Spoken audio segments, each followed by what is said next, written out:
मेरा नाम प्रेयसी है और मैं 35 साल की हूँ। मेरा रंग बहुत सांवला था और मैंने बहुत अधिक वजन बढ़ा लिया था। इस वजह से मेरा रिश्ता नहीं हो पा रहा था। जो भी मुझे देखने आता, मुझे देखते ही रिजेक्ट कर देता। मेरी इस परेशानी से मेरे माता पिता भी बहुत चिंतित हो गए थे। वे चाहते थे कि मेरे लिए एक अच्छा कुंवारा लड़का मिल जाए, लेकिन मेरी रंगरूप के कारण मेरे लिए केवल 4-5 बच्चों के बाप, तलाकशुदा या वृद्ध पुरुषों के ही रिश्ते आ रहे थे। ऐसे इंसान से मेरे माता पिता मेरी शादी नहीं करना चाहते थे। उनका कहना था कि बेटी हमारे लिए बहुत कीमती है। जब अच्छा रिश्ता मिलेगा तभी हम उसकी शादी करेंगे। लेकिन मेरी उम्र बढ़ती जा रही थी और मेरे चेहरे से यह साफ दिखाई देने लगा था। अब लोगों ने मेरे माता पिता को समझाया कि बेटी की शादी जैसे भी हालात में हो, कर दो, नहीं तो उसकी शादी की उम्र निकल जाएगी।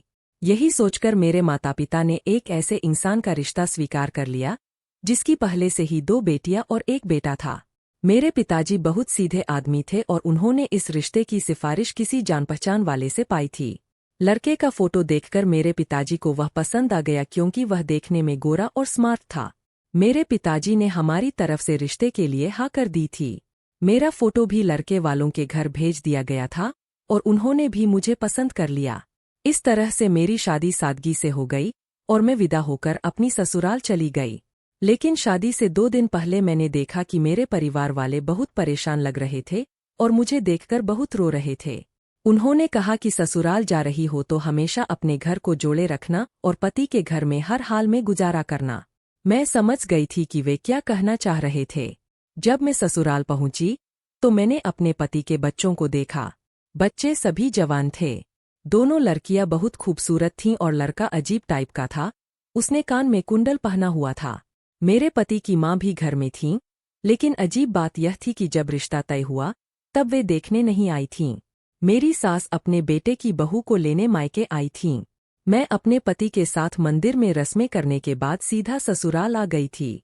मेरी सास देखने में खतरनाक लग रही थीं, जैसे वे मुझे परेशान करेंगी। मुझे मेरे कमरे में भेज दिया गया और वहां मेरा पति आया और मुझसे अच्छी तरह बात करने लगा। मुझे वह पसंद आ गया, इसलिए मैंने दूसरों की परवाह नहीं की। मेरे पति की उम्र लगभग 50 साल थी, लेकिन उनके बच्चे जवान थे, जो संभव नहीं लग रहा था। मेरे पति ने मुझसे कहा कि तुम्हें मेरी माँ और बच्चों का ख्याल रखना है। उन्होंने बताया कि वे जिम करते हैं और हमेशा अपना ध्यान रखते हैं।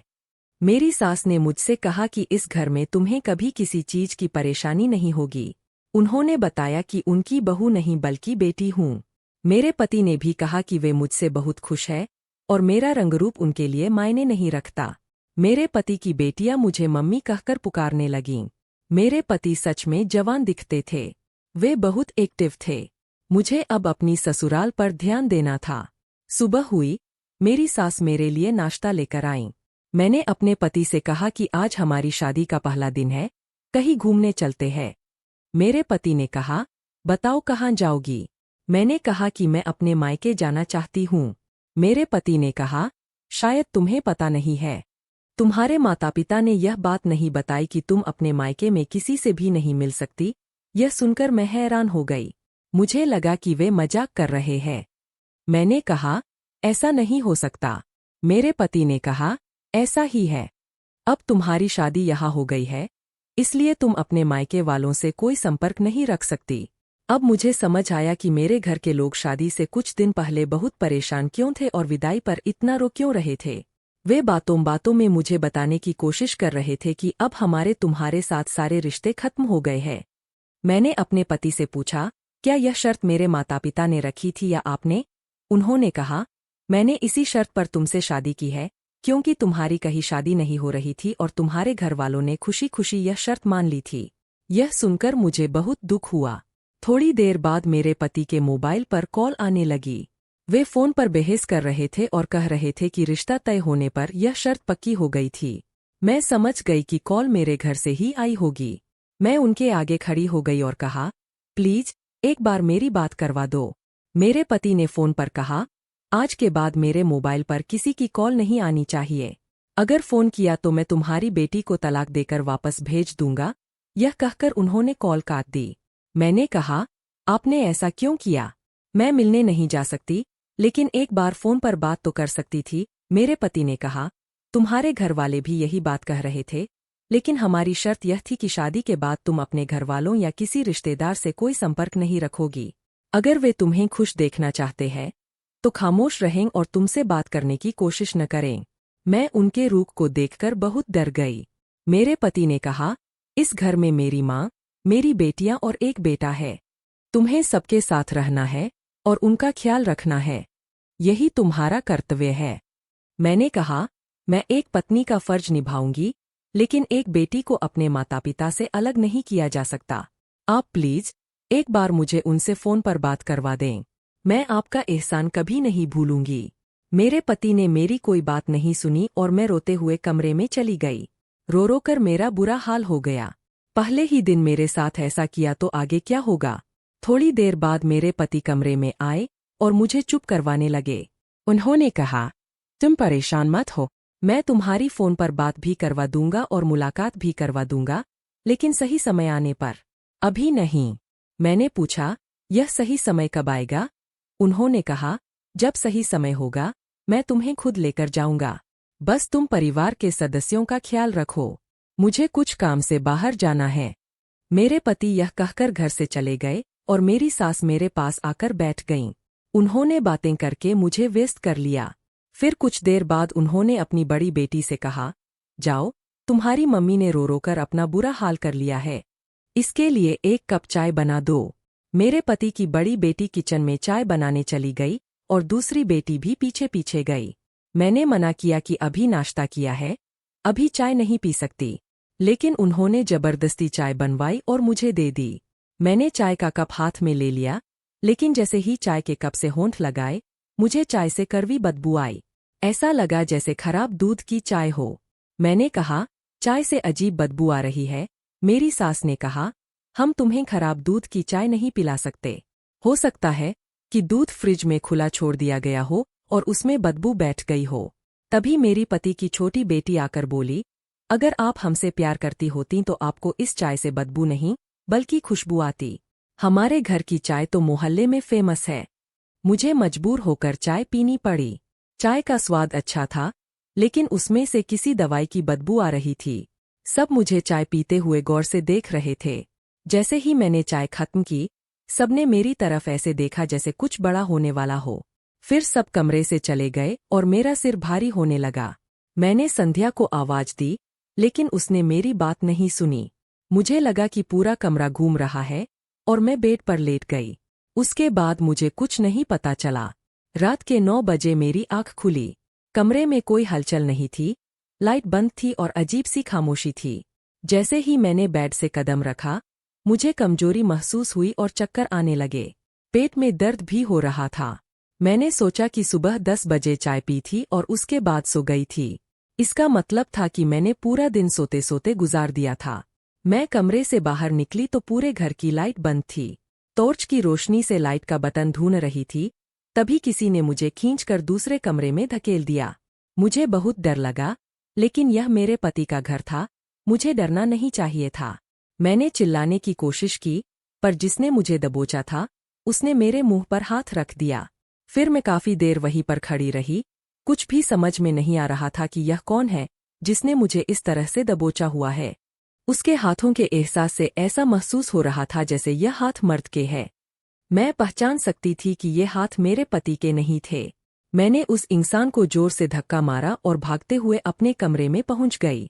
वह इंसान कौन था और उसने ऐसा क्यों किया, मैं समझ नहीं पा रही थी। हे भगवान, यह घर में क्या हो रहा है? यह घर मेरी सोच से भी बड़ा था, भूल भुलैया की तरह बना हुआ। मैं अभी नई थी और अपने कमरे के अलावा ससुराल के घर को ठीक से देखा भी नहीं था। मुझे डर लगने लगा था। मैं पहचानते हुए अपने कमरे में पहुंच गई क्योंकि अपने कमरे की पहचान हो गई थी और मुझे किचन का रास्ता मालूम था। टॉयलेट और बाथरूम मेरे कमरे में ही अटैच्ड थे। मैं बैठकर गहरी सांसें ले रही थी।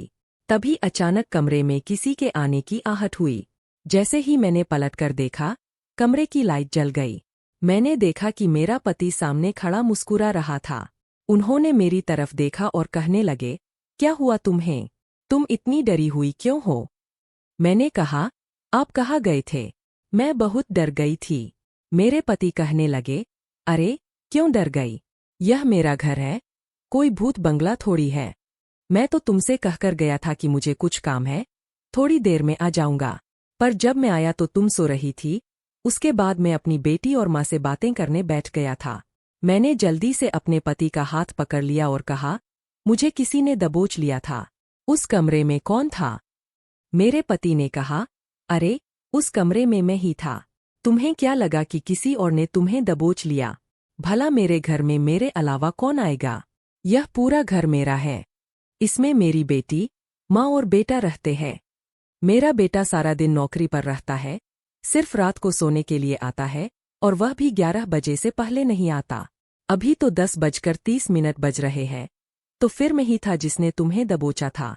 मैंने कहा, अगर आप थे तो आपने मुझे बताया क्यों नहीं? आपको पता है ना कि मैं कितना डर गई थी। यह सुनकर मेरे पति जोर जोर से हंसने लगे और कहने लगे, मैं तुम्हें डरा रहा था। मेरे पति ने इस तरह से बात की जैसे जिसने मुझे दबोचा था वह वास्तव में मेरे पति ही थे। फिलहाल मैंने उनकी बात पर यकीन कर लिया और बेफिक्र हो गई कि चलो, यह मजाक मेरे पति ने ही किया था। हो सकता है कि मैं उनके हाथ पहचानने में गलती कर गई हो, क्योंकि अभी मैं उनके साथ एक दिन भी नहीं रही थी। मेरे पति ने आते ही कहा, चलो तुम खाना खा लो। मैं तो खा चुका हूँ। मैंने कहा, मेरा कुछ खाने का मन नहीं है, लेकिन मेरे सिर में दर्द हो रहा है और मुझे ऐसा लग रहा है जैसे शरीर में बहुत कमजोरी है। मेरे पति ने कहा, ठीक है, मैं तुम्हारे लिए चाय बना कर लाता हूँ। चाय पीने से सिर का दर्द ठीक हो जाएगा। मैंने कहा, नहीं, मैं ज्यादा चाय नहीं पीती। मेरा चाय पीने का मन नहीं है। मेरे पति कहने लगे, ठीक है, फिर मैं तुम्हारे लिए कॉफी बना देता हूँ। उसे पीकर तुम्हें कमजोरी महसूस नहीं होगी। मैंने इनकार कर दिया और कहा, मैं कुछ नहीं पीना चाहती। पर अजीब बात यह थी कि मेरे पति मेरे लिए जबरदस्ती कॉफी बनाकर लाए। मैंने कहा, मैं कुछ नहीं खाना चाहती और ना ही कुछ पीना चाहती। न जाने क्यों ससुराल में आने के बाद मुझे भूख प्यास कुछ भी नहीं लग रही थी। मेरे पति ने कहा, मुझे तुम्हारी कोई बात नहीं सुननी। तुम्हें मेरी बनाई हुई कॉफी पीनी ही पड़ेगी। मुझे अपने पति की यह बात बहुत अजीब लगी, लेकिन फिर मैंने कॉफी पी ली। वैसा ही हुआ जैसा सुबह हुआ था। मेरी आंख लग गई और मैं अगले दिन सोकर उठी। अब मुझे लग रहा था कि कॉफी में कुछ मिला हुआ था जिससे मुझे नींद आ गई थी। जब मैं सुबह सोकर उठी तो मुझे बहुत गुस्सा आ रहा था, क्योंकि इस बार जब मेरी आंख खुली तो सुबह के 10 बजे थे। मैं इतनी ज्यादा कैसे सो सकती थी? यह सोच सोच कर मेरा दिमाग खराब हो रहा था। अब इतनी नींद तो किसी को नेचुरल तौर पर नहीं आ सकती। मैं समझ गई थी कि यह लोग मुझे कुछ मिलाकर पिला रहे हैं, जिससे मुझे इतनी ज्यादा नींद आ रही है और मेरे अंदर कमजोरी का एहसास बढ़ता जा रहा है। मैंने सोच लिया था कि अब किसी की दी हुई कोई चीज नहीं खाऊंगी पीऊंगी। मैंने खुद अपने हाथ से खाना बनाना शुरू कर दिया। अगले दिन सुबह जब मैं उठी, मैंने सारे घर के काम खुद कर लिए। घर में हमेशा की तरह अजीब सी खामोशी थी। मेरी सास और बेटियां अपने कमरे से बाहर नहीं निकलती थीं। मेरे पति और बेटा सुबह नौकरी पर निकलते और रात को ही घर आते थे। मेरी हालत दिन ब दिन बिगड़ती जा रही थी। मुझे इतनी ज्यादा कमजोरी हो रही थी कि मैं किसी काम को करने के काबिल नहीं रही। मुझे हमेशा यही सोच लगी रहती कि आखिर मेरे साथ क्या हो रहा है। अब तो मैं घर के किसी भी सदस्य के हाथ का दिया हुआ कुछ भी नहीं खाती पीती थी, फिर भी इतनी ज्यादा नींद क्यों आ रही है? आज मैंने मंगलवार का व्रत रखने का सोचा, लेकिन मेरी हालत व्रत रखने के काबिल नहीं थी। फिर भी मैंने व्रत रखा। मैंने न तो पानी पिया और न ही घर का कुछ भी खाया। अजीब बात यह थी कि आज मुझे बिल्कुल भी नींद नहीं आई और किसी ने मुझे तंग भी नहीं किया। मैं अपने पति के आने का इंतजार कर रही थी, क्योंकि आज मैं जाग रही थी। वरना जब भी वे आते, मुझे पता ही नहीं चलता था कि वे कब आए और घर में क्या किया। मैंने व्रत खोलने की तैयारी की और अच्छे कपड़े पहनकर दरवाजे के पास खड़ी हो गई। तभी मुझे किसी काम की याद आई और वापस अपने कमरे में चली गई। इतने में मेरे पति घर के दरवाजे से अंदर आए और उनकी दोनों बेटियां उन्हें घेरकर दूसरे कमरे में ले गईं। मैं हैरान थी कि वे मुझसे बात करने के बजाय अपनी बेटियों के कमरे में क्यों चले गए। मैं उनके कमरे के दरवाजे के पास जाकर खड़ी हो गई। अंदर मेरे पति, उनकी बेटी और माँ मौजूद थे। मैंने दरवाजे को जोर जोर से बजाना शुरू कर दिया। कुछ देर बाद मेरा पति गुस्से में दरवाजा खोलता हुआ बाहर निकला। उनकी आंखों में गुस्सा साफ नजर आ रहा था। वे मुझे देखते ही कहने लगे, पागल हो गई हो, इतनी जोर जोर से दरवाज़ा क्यों खटखटा रही हो? मैंने तुम्हें मना किया था ना कि अपने कमरे से बाहर मत निकला करो। तुम यहाँ पर क्या कर रही हो? मैंने अपने पति से कहा, यह घर मेरा भी तो है, मैं सिर्फ कमरे में क्यों रहूं? मेरे पति ने कहा, बकवास बंद करो और अपने कमरे में जाओ। मैंने कहा, मुझे भी आप लोगों के साथ बैठकर बातें करनी है। मेरे पति ने कहा, यह कमरा मेरी बेटियों का है और इस समय मैं अपनी माँ और बेटियों के साथ बातें करता हूँ। उन्होंने मुझे धक्का देते हुए कहा, जाओ अपने कमरे में। जब तुमसे बात करने का समय आएगा, तब मैं तुम्हारे कमरे में आऊँगा। मुझे बड़ी हैरानी हुई कि मेरे पति को अपनी बेटी और माँ से बात करने के लिए सिर्फ रात का ही समय मिलता था। मैं बाहर ही खड़ी रही और उन्होंने मेरे मुंह पर दरवाज़ा बंद कर दिया। अंदर से धीमी धीमी बातें करने की आवाज़ें आने लगीं। मैंने दरवाजे पर कान लगाकर सुनने की कोशिश की, लेकिन कुछ समझ नहीं आया। फिर मैंने धीरे से खिड़की खोलने की कोशिश की। खिड़की का दरवाज़ा थोड़ा सा खुल गया और मुझे अंदर का नज़ारा साफ दिखने लगा। मैंने देखा कि अंदर लगभग 6 लोग मौजूद थे। 2 मेरे पति की बेटियां थीं और एक मोटी औरत थी, जिसे मैं पहचान सकती थी। वह मेरी सास थी। मेरे पति और उनका बेटा भी मौजूद थे। लेकिन हमारे घर में तो सिर्फ 5 सदस्य हैं। यह छठा इंसान कौन था? मैं उसे पहचानने की कोशिश कर रही थी, लेकिन कुछ समझ नहीं आया। मैंने देखा कि मेरे पति को वह आदमी नोटों की गड्डी दे रहा था। मुझे उस आदमी का चेहरा साफ नजर नहीं आ रहा था। मैं खामोशी से अपने कमरे में लौट आई और सोचने लगी कि घर में क्या हो रहा है। थोड़ी देर बाद मेरे पति कमरे में आए और मुझसे प्यार से बात करने की कोशिश करने लगे। लेकिन अजीब बात यह थी कि उनके हाथ में कॉफ़ी का कप था। वे मुझे बहलाने फुसलाने लगे और कॉफ़ी पिलाना चाहते थे। उन्होंने कहा, यह कॉफ़ी पी लो, तुम्हारा मूड ठीक हो जाएगा। मैंने कहा, मुझे नहीं पीनी है। मेरे पति ने मेरा हाथ पकड़ते हुए कहा, मुझे माफ़ कर दो, मैंने तुमसे इस तरह से बहस की। आज मुझे काम का स्ट्रेस कुछ ज़्यादा ही हो रहा था, इसलिए मैंने अपना गुस्सा तुम पर निकाल दिया। मैंने अपने पति को यह नहीं बताया कि मैंने कमरे के अंदर जो कुछ हो रहा था, वह सब देख लिया था। मैं खामोश ही बैठी रही, लेकिन मेरे पति मुझे कॉफ़ी पिलाने के लिए जबरदस्ती करने लगे। मैंने गुस्से से कहा, आखिर इस कॉफ़ी और चाय का क्या मामला है? मैं अपनी मर्जी से खाती पीती हूँ, लेकिन इस घर में जबरदस्ती मुझे यह सब क्यों पिलाया जाता है? कहीं ऐसा तो नहीं कि इस कॉफ़ी में कुछ मिला हुआ है, जिससे आप मुझे बेहोश करना चाहते हैं या मारना चाहते हैं? मेरे पति ने कहा, तुम पागल हो गई हो, मुझे तुम्हारी फिक्र है, इसलिए मैं तुम्हारे लिए कॉफ़ी लेकर आया हूँ। भला मैं तुम्हें बेहोश क्यों करना चाहूँगा? वैसे भी घर के कामों के लिए एक नौकरानी की जरूरत है। तुम कल से घर के सारे काम करोगी। तुम्हें ज्यादा फ्री रहने की आदत हो गई है, इसलिए तुम्हारे दिमाग में उल्टे सीधे ख्याल आते हैं। मैं समझी कि मेरे पति शायद मुझे धमकाने के लिए सब कह रहे हैं, लेकिन फिर उन्होंने कहा, तुम मुझे मजबूर करती हो ऐसी बातें करने पर। मैं तुमसे बहुत प्यार करता हूँ। मुझे पता है आज तुमने व्रत रखा है, इसलिए तुम्हारे लिए कॉफ़ी बनाई थी, लेकिन तुमने मुझे नाराज कर दिया। अब मैं तुमसे बात नहीं करूँगा। उनकी प्यारी बात सुनकर मेरा दिल नरम हो गया और मैंने उनके हाथ से कॉफ़ी का कप ले लिया और कहा, आप परेशान मत हो, मैं कॉफ़ी पी लेती हूँ। मेरी बात सुनकर मेरे पति बहुत खुश हो गए, लेकिन यह मेरी सबसे बड़ी गलती थी। मैंने जैसे ही कॉफ़ी पी, मुझे अजीब सा नशा होने लगा और फिर मैं बेहोश हो गई। उसके बाद वही हुआ जैसा हर बार होता आया था। मैं अपने पति की बातों में आ गई थी। अब मुझे कुछ गड़बड़ का एहसास होने लगा था। सुबह मेरी आँख 9 बजे खुली। मेरे पेट में बहुत दर्द हो रहा था और सिर भारी लग रहा था। जब मैं अपने कमरे से बाहर निकली, तो खामोश रही। मेरे पति काम पर जा चुके थे। मेरी सास ने मुझे घर के सारे काम करने के लिए कहा। उन्होंने कहा, बहू, अब तुम्हारी शादी को काफी दिन हो गए। मैं चाहती हूँ कि अब घर की सारी जिम्मेदारी तुम अपने कंधों पर ले लो। मुझे घर के काम करने में कोई ऐतराज नहीं था, इसलिए मैं खामोशी से सब कुछ करने लगी। मेरे पति की दोनों बेटियां जवान थीं, लेकिन वे घर के किसी काम को हाथ नहीं लगाती थीं। मेरी सास भी एक तरफ बैठकर सिर्फ पान खाती रहती थीं और उनकी नज़र मुझ पर ही रहती थी। यह बात मुझे शुरू से ही बड़ी अजीब लगती थी। एक दिन मैं कपड़े धो रही थी, तो मैंने देखा कि मेरे पति का बेटा मुझे अजीब नज़रों से घूर रहा था। उसे देखकर मुझे बहुत अजीब लगा, इसलिए मैंने अपने पेट को साड़ी से ढक लिया। आज मेरे पति के बेटे की छुट्टी थी और वह घर में ही मौजूद था। मैं किचन में खाना बना रही थी और मुझे एहसास हुआ कि किसी का हाथ मेरी कमर पर है। घबराकर पीछे मुड़ी तो देखा कि मेरे पति का बेटा खड़ा हुआ था। वह मुझे देखते ही घबरा गया और उसके चेहरे का रंग उड़ गया। मैंने कहा, तुम्हें क्या चाहिए? यह कैसी हरकतें कर रहे हो? वह कहने लगा, मम्मी, मैं तो कुछ भी नहीं कर रहा था। मुझे गिलास पानी चाहिए था, इसलिए मैं किचन में आया था। अब जा रहा हूँ। यह कहकर वह किचन से बाहर चला गया। मेरा शरीर बुरी तरह कांप रहा था।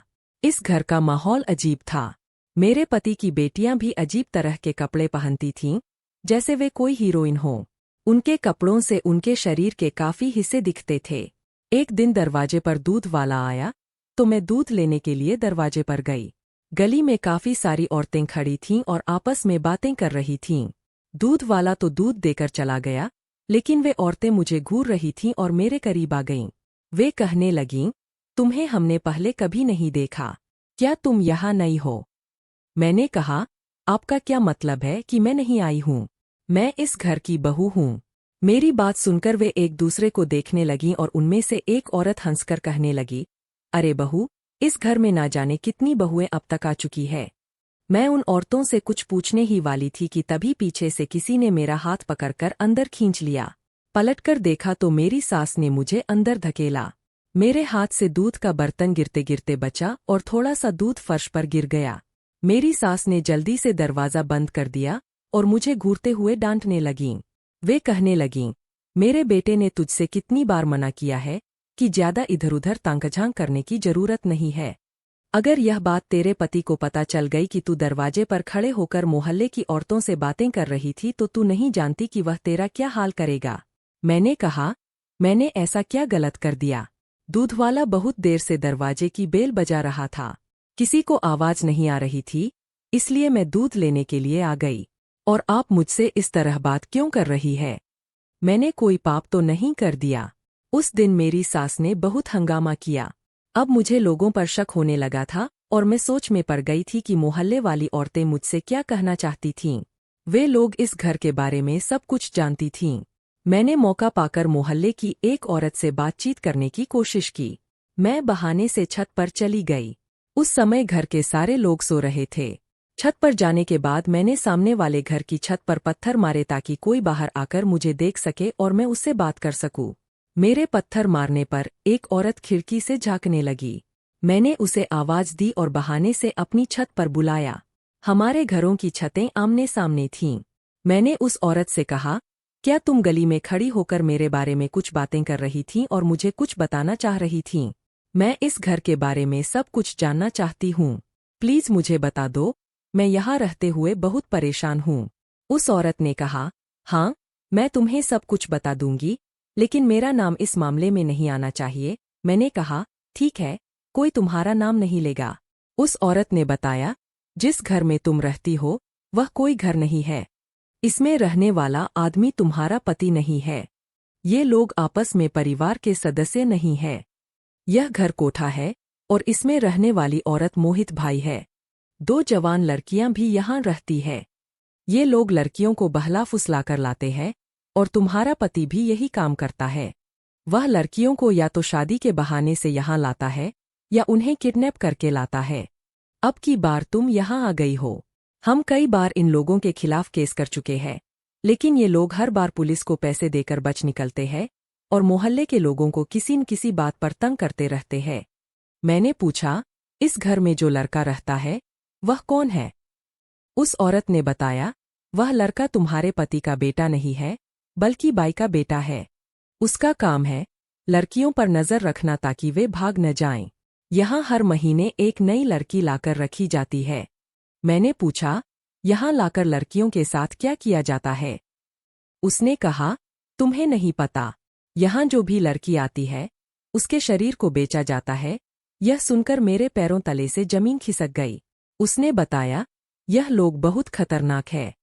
इनके बारे में हम मोहल्ले वाले सब जानते हैं।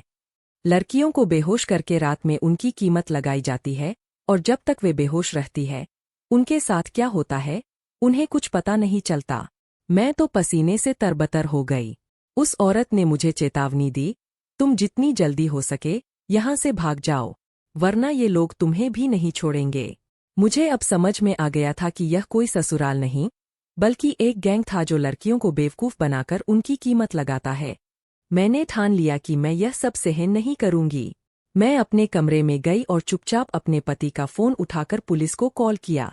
मैंने अपनी सारी बात पुलिस को बता दी और उन्हें आने का वक्त रात का दिया, क्योंकि 10 बजे के आसपास मेरा पति घर आता था और 1 से 2 घंटे बाद सब कुछ होता था। अगले दिन मेरे पति ने मुझे कॉफी का कप दिया। मैंने प्यार से उसे लिया और पीने का नाटक किया। मैंने कॉफी को चुपचाप पीछे फेंक दिया और सोने का अभिनय किया। मैंने पुलिस को रात का वक्त ही दिया था। जैसे ही कोई मेरे कमरे में आया और मेरे शरीर पर हाथ फेरने लगा, पुलिस ने छापा मारा और उन लोगों को रंगे हाथों पकड़ लिया। पुलिस ने इन सभी लोगों को गिरफ्तार कर लिया।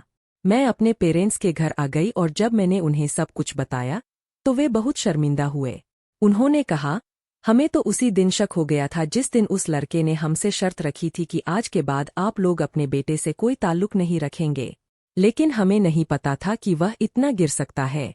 फिलहाल वे लोग गिरफ्तार हो चुके थे और मैं अपने पेरेंट्स के घर आ गई थी। आज तक मेरी शादी नहीं हुई है और अब मुझे शादी के नाम से भी डर लगता है। मैं अपने पेरेंट्स के साथ रहकर उनकी सेवा कर रही हूँ क्योंकि वे बहुत बूढ़े हो चुके हैं। मैं पढ़ी लिखी हूँ और नौकरी करके अपना गुजारा कर रही हूँ। उस दिन के बाद से मुझे अपनी ऐसी जिंदगी ज्यादा पसंद है। मैं आप सभी से अनुरोध करती हूँ कि अपनी बेटियों की शादी जहाँ भी करें, लड़के वालों की पूरी जांच पड़ताल कर लें। कुछ माता पिता अपनी बेटियों की शादी न होने पर किसी के भी हवाले कर देते हैं, लेकिन मैं नहीं चाहती कि जैसा मेरे साथ हुआ वैसा आप में से किसी के भी साथ हो। ऐसे धोखेबाज लोगों से सावधान रहें। दोस्तों, मुझे उम्मीद है कि आपको हमारी कहानी पसंद आई होगी।